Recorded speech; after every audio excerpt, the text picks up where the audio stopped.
Welcome back to College Profits. We're here with Coach Waldon. Now, Coach, I saw that you coached USA basketball. So for under 19 and under, or something like that. Right. Talk about that. Kind of coaching for the country. Oh man, sounds awesome. Well, the process goes where they select coaches that first of all is going to take them on tour, and then they bring in coaches to help in that process. Because I was one of those coaches that was brought in, to evaluate all of these great players.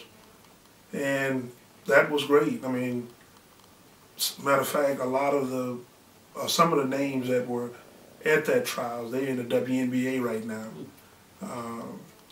A lot of outstanding players. So it was just a good experience for me to see what the best in the country really looked like and have a chance to really work up close with those young ladies.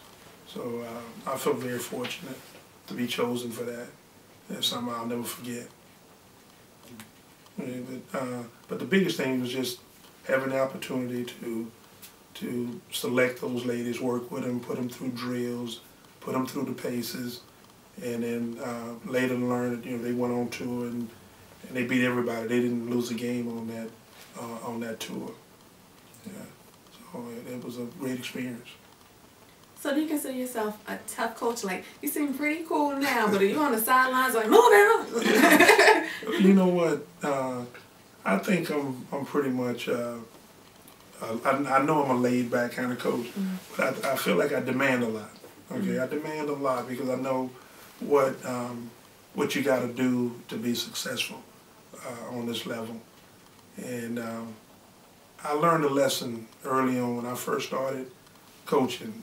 My daughter always says that I have to bring a biblical perspective into where I am, but that's the only way I can describe it. But when I got my first head coaching job, I wanted to be real tough, like the Bobby Knights, put down the hammer, no mercy. And I had a group of guys that I chose as a form of discipline because they were late, that I was going to make them run. It was probably about a 3-mile run in the rain. And those guys refused to do it, all right?